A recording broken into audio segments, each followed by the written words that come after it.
Then Jesus went with them to a place called Gethsemane, and he said to his disciples, "Sit here while I go over there and pray." He took with him Peter and the two sons of Zebedee, and began to be grieved and agitated.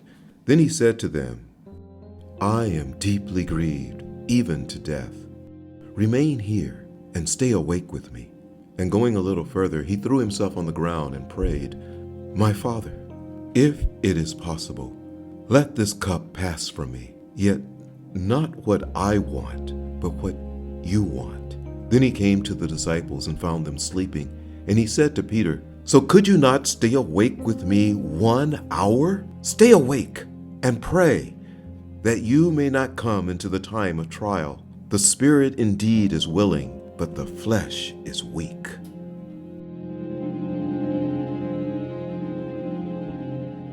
For the first station, we're here on the Mount of Olives, among the olive trees, the traditional site of the Garden of Gethsemane. Jesus has had a long evening. First, he celebrates the Passover, the Jewish holiday remembering their liberation from slavery in Egypt, with his disciples. During this meal, Jesus establishes the Eucharist, Holy Communion, and identifies Judas as the one who will betray him. There was good food and drink and singing. After dinner, they all leave the city and head up the Mount of Olives, where Jesus calls out Peter, predicting Peter's later denial of Jesus. This is also where tradition tells us the Garden of Gethsemane is located, which is our first station of the cross.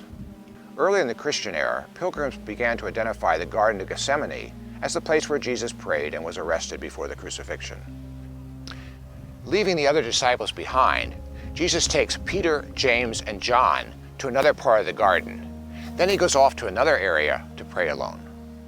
As Jesus returns to his 3 friends, he finds them all asleep, perhaps not surprising with all the food and drink and walking.